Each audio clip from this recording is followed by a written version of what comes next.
যে বিভিন্ন এলাকায়, পুরো এলাকায় গিয়ে মানুষের কাছ থেকে চাঁদা তুলে এই যে নামযজ্ঞ অনুষ্ঠান করতেন প্রতি বছর। শুধু নামযজ্ঞ নয়, তিনি সারা বছর ব্যাপী যে 12 মাসে 13 পার্বণ, যে হিন্দুদের প্রত্যেক পূজা, এমন কোনো পূজা বাকি ছিল না যে যেটা ইনি করতেন না।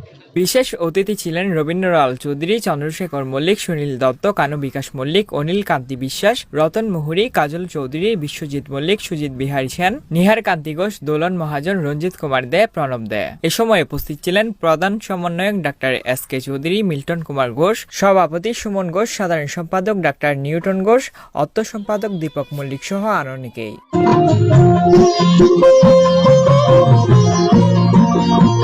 সত্যনারায়ণ বিগ্রহ প্রতিষ্ঠার 50তম প্রতিষ্ঠাবার্ষিকী উপলক্ষে বর্ণাঢ্য মঙ্গল শোভাযাত্রা, বিনামূল্যে চিকিৎসা সেবা কার্যক্রম, শ্রী শ্রী সত্যনারায়ণ পূজা ও ভোগ নিবেদন, স্থানীয় ভক্তবৃন্দের পরিবেশনে শ্রীমদ্ ভগবত গীতা পাঠ, মনোজ্ঞ সাংস্কৃতিক অনুষ্ঠান ভজ গোপী খেলে হরি, পরিবেশনায় বেতার ও টিভি শিল্পী শ্রী রুবেল চৌধুরী, শ্রীমতী আনিকা দাস চৌধুরী ও শ্রীমতী মিতা দে। এছাড়াও বিশেষ আকর্ষণ ছিল মাধুরী নৃত্যকলা একাডেমির পরিবেশনায় ধর্মীয় নৃত্যনাট্য অনুষ্ঠান কংসবধ। এদিন রাতে শ্রী শ্রী মহানামযজ্ঞের শুভ অধিবাস অনুষ্ঠিত হয়। অধিবাস কীর্তন পরিবেশনায় ছিলেন চট্টগ্রামের স্বনামধন্য অধিবাস কীর্তনিয়া শ্রী সুদামা দাস সুজন। এতে পৌরোহিত্য করেন বৈষ্ণবপ্রবর শ্রী মুরালী দাস বাবাজি। 26শে জানুয়ারি শুক্রবার ব্রহ্ম মুহূর্তে শ্রী শ্রী মহানামযজ্ঞের শুভারম্ভ হয়। দুপুর 12টায় শ্রী শ্রী ঠাকুরের রাজভোগ নিবেদনের পর আগত হাজারো ভক্তবৃন্দের মাঝে অন্নপ্রসাদ বিতরণ করা হয়। 27শে জানুয়ারি শনিবার শ্রী শ্রী ঠাকুরের মহানামযজ্ঞের পুণ্যাহুতি ও নগর পরিক্রমার মধ্য দিয়ে 2 দিনব্যাপী নানান মাঙ্গলিক অনুষ্ঠানের সমাপ্তি হয়। দীনভক্ত অনিল সাধুর প্রতিষ্ঠিত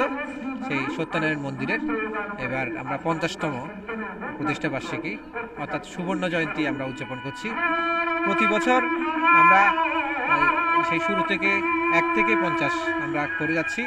আমাদের যে স্বর্গীয় দীনভক্ত অনিল সাধু, ওনার ইষ্টপ্রাণতায় প্রথমেই আমরা এই শ্রীমন্দির প্রতিষ্ঠা হয়। মন্দির প্রতিষ্ঠার পর থেকে প্রতি বছর উনি দ্বারে দ্বারে গিয়ে সবার সাহায্য সহযোগিতা নিয়ে এই অনুষ্ঠান উনি করে যাচ্ছেন এবং ওনার মহাপ্রয়াণের পরে ওনার সহধর্মিণী বিন্দুবালা ঘোষ, উনিও অনেকদিন যাবত এই অনুষ্ঠান সবাইকে নিয়ে করে যাচ্ছে। এটা আমরা আজকে এবার 50তম উপলক্ষে আমাদের যে নতুন সংযোজন আমরা করলাম, আমরা সকাল 10টায় আমরা সবাই বর্ণাঢ্য মঙ্গল শোভাযাত্রা করেছি। আমাদের পুরো এলাকায় আমরা শোভাযাত্রা করেছি এবং ঠিক এর পরপরে সকাল 11টা থেকে প্রায় বিকেল 5টা পর্যন্ত আমরা বিনামূল্যে চিকিৎসা সেবা ও ওষুধ বিতরণ কার্যক্রম পরিচালনা করেছি। এখানে ঢাকা থেকে বিভিন্ন চিকিৎসকবৃন্দ এসেছেন, রাউজান হসপিটালের বিভিন্ন চিকিৎসকবৃন্দ ছিলেন এবং শহর থেকে স্বনামধন্য বিভিন্ন চিকিৎসকবৃন্দ সারাদিনব্যাপী ওনারা চিকিৎসা সেবা দিয়েছেন, সেই সাথে ওষুধ দিয়েছেন। এর পরপরেই আমরা আমাদের যে মূল অনুষ্ঠান শ্রীমদ্ ভগবত গীতা থেকে পাঠ অনুষ্ঠান হয়েছে। এরপরে আমাদের যে মহতী ধর্মসভা অনুষ্ঠান, হরিনাম কীর্তন হচ্ছে জীবের উদ্ধারের একটি বড় উপায়। আমরা ভগবানের কাছে প্রত্যাশা দুই দিকেই, একটা হচ্ছে আমাদের যে প্রত্যাশা থাকে ইহকাল এবং পরকাল। ইহকালে আমরা যারা আছি এই জগতের সকল প্রাণী, শুধু সনাতন ধর্ম না, জগতের সকল প্রাণী যাতে সুখে থাকে, শান্তিতে থাকে, আমরা যাতে সবাইকে নিয়ে পারিপার্শ্বিক নিয়ে সুখে শান্তিতে থাকতে পারি এবং পরকালে আমরা এই যে ইহধাম ত্যাগ করার পরে আমাদের যাতে পরম ধাম, সেই শান্তি ধাম যাতে আমাদের লাভ। আগামী দিন আরও ধর্মীয় সামাজিক নিত্য নতুন ভিডিও দেখার জন্য অনুরোধ রাখছি।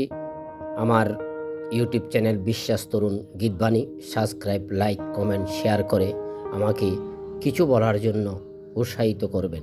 সকলের মঙ্গলময় দিনকাল অতিবাহিত হোক।